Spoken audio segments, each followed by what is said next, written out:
Hello viewers, once again I welcome all of you to my channel. I hope you are all doing well. Today again, I have brought two real terrifying incidents for you. I will share these two incidents with you one after another. One involving a boat and the other involving a bike. Let's start with the boat. A village means boats, bullock carts, many other things, and dirt roads. All together define a village. So today we begin with the boat incident. After that I will tell the rest of the stories one by one, inshallah. First, let's go to the boat incident. This happened about 40 years ago. The incident took place in some village in the Khulna area of Bangladesh. I am trying to narrate it exactly the way the son of the people involved told it. My father worked at the post office. My mother was a housewife. My father's office was 20 to 22 kilometers away from our village. The only way to reach there was by river. My father had recently been posted to that place. After working there for a few days, he would come home to the village and stay for a day. I heard many times from my father that his new workplace had a very beautiful environment. Sometimes my mother and I wished that we could visit that place and stay there for a few days to see how the environment really was. When we told my father about this, he said, "All right, next week I will take you both with me." As planned. The next week my father came home, stayed for a day, and the following day, he would take us to his new workplace. Everything was finalized. Let me mention one thing. No matter what happened, my father always had to reach the office by Saturday morning at 8 o'clock, so he had a routine. He would always reach his service quarters by Friday evening or night. That day, we started our journey a little before evening, after having lunch. It was also a Friday. By the time we packed our things and left our home, the afternoon had already passed. The boat dock was only 1.5 kilometers from our home. My father, mother, and I walked to the dock. There was a good chance we would get on a boat before darkness fell. But when we reached the dock, we saw that there was no boat. We sat quietly for a long time, waiting. There were no people, no boats, nothing to be seen. Evening grew deeper. The howling of foxes echoed from above. The sound of the river's current crashing against the flow made everything feel restless. Sometimes a cool, gentle breeze passed over our feet from nowhere. I was around 10 or 11 years old then. I felt a strange, unsettling feeling inside my chest. Suddenly, I saw some kind of light inside the river. The light was slowly coming towards us. After some time, when the light came close, we saw a beautiful boat. The boatman called out to us in a deep voice, "Where do you want to go?" My father told him our destination. The boatman said, "Yes, I will go, but for 3 people you must pay 15 taka." My father agreed. As soon as we got on the boat, I felt very happy because I had never traveled so far on a boat before. And at night, I could never have imagined.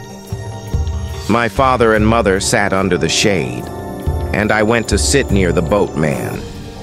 When I looked at him, I noticed his face looked stiff and dry, as if he had some hidden anger. I said nothing and quietly enjoyed the river scenery. After a while, my parents also came out from the shade. The 3 of us talked about different things. After traveling about 10 kilometers, I started feeling sleepy. My mother said, "All right, go sleep under the shade." Suddenly, all of us noticed something. A large boat was coming towards us at great speed.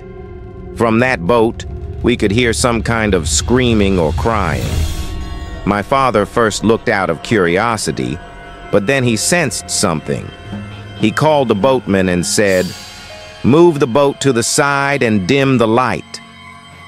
Many times, river pirates had been known to attack boats.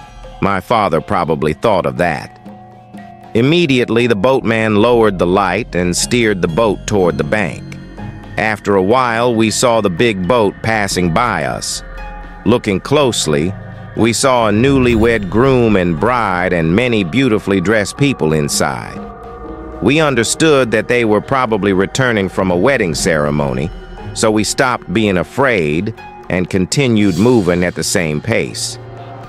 After going a little further, suddenly that wedding boat tilted to one side and began to sink. Within seconds, everything was over.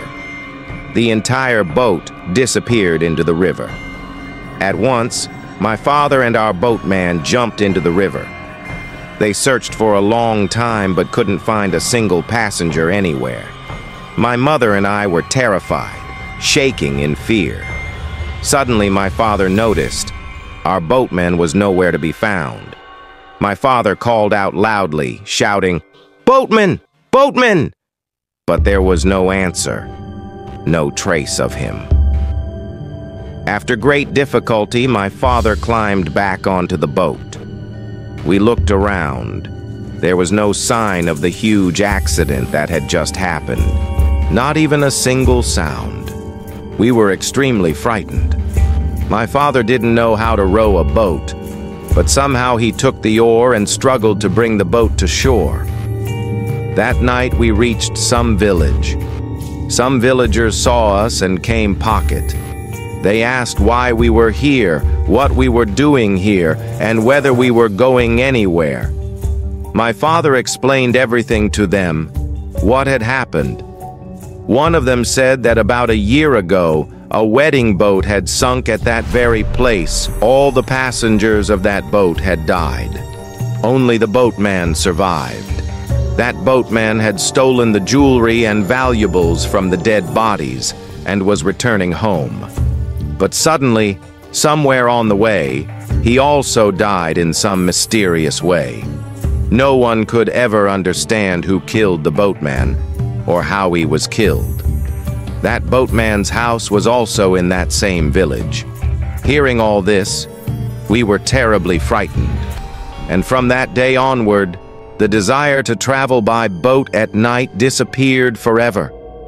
Even today, the memory of that night appears before my eyes.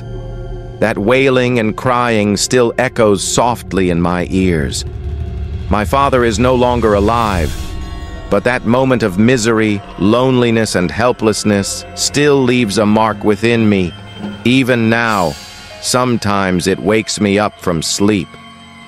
The incident happened in some village in Khulna, and the name of the river was the Pashur River. Even today, perhaps on a night like that, you might come across a wedding boat. We pray for peace for their souls, and this is where the incident ends.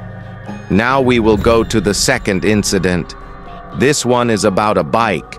Both are, after all, our means of transportation, right?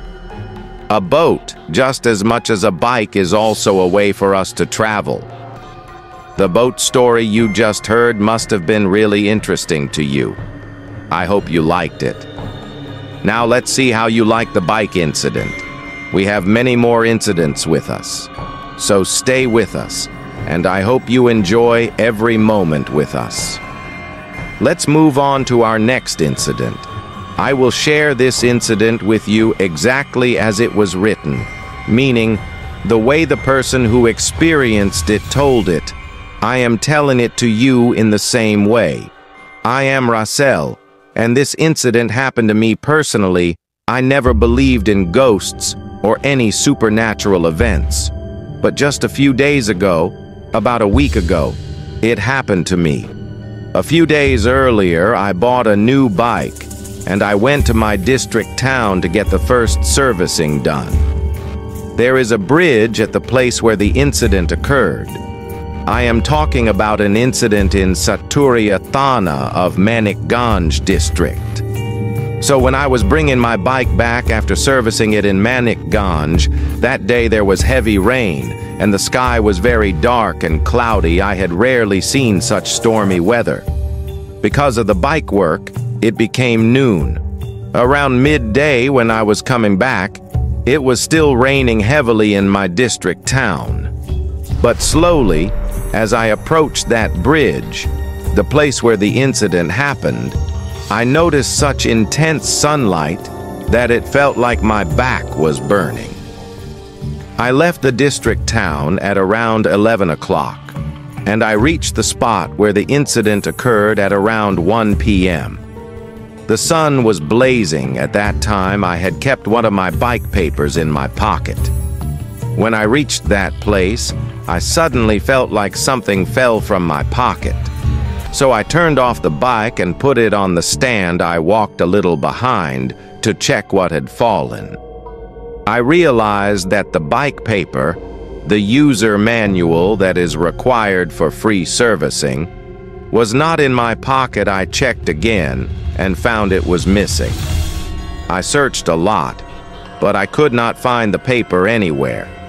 Then I thought to myself that I had completed only the first free servicing of my bike, and I was supposed to get 3 more free servicings, but now I won't get them anymore. So I searched a little more.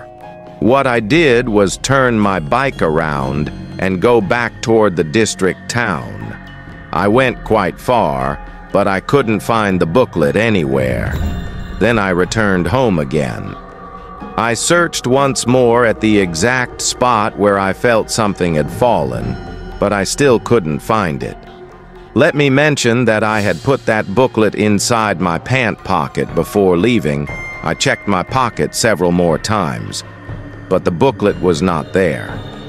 That day, feeling confused and disappointed, I returned home. I had lost the booklet, and I knew I would never get free servicing again. After reaching home, I washed my shirt, pants, and bike. Then I put the bike in the right place and hung my pants to dry. The next day, I had some work and had to go to the district town again. I had to go there anyway and also try to find out what had happened to the booklet, where I left it, or what I did with it. On the first day when the incident happened, it felt like something strange had occurred there. The second day, when I was going to the district town again, it was exactly 1 p.m. As I approached that bridge, again, at that exact moment, I felt like something fell from my pocket. Again, I turned off the bike and started paying attention to what had fallen from my pocket. After searching for a while, I suddenly saw that the book I had lost, the same book I lost the previous day, was lying right there in the middle of the road. I couldn't understand anything. Yesterday I searched everywhere in that place, but I didn't find my book. The next day, at the exact same spot, again I suddenly felt like something had fallen from my pocket. When I turned around, I saw that my book had fallen from me. I was shocked, and I couldn't make any sense of what was happening or why it was happening. Yesterday, the incident happened. Something fell, but I couldn't find it. Yet today, again I felt like something fell, and this time I saw my book lying there. Note that on that day, I was wearing a different pair of pants. There was absolutely no chance that the book could have been in that pants pocket or anywhere else. Then I started my bike again and picked up the book. I saw that yes, this was indeed my book. But how that same book ended up in the same place the next day, or why it happened, I could not understand at all. Also note, there were no houses in that area. Both sides were empty land. And under that bridge I noticed a strong smell of rotten fish. I don't know what exactly happened that day, but I still cannot explain this incident. I was extremely scared. especially when the same type of incident happened in the same place for the second time. I don't know if you will believe this story or not, but if you like it, please share it with all your listeners. This incident was being told from one of the 7 upazilas of Manikganj district. Thank you. And here ends this story. I don't know what actually happened to him, or how much of this story is true, but he said that this happened to him. What do you think? Has anything like this ever happened in your life? Do let us know in the comments.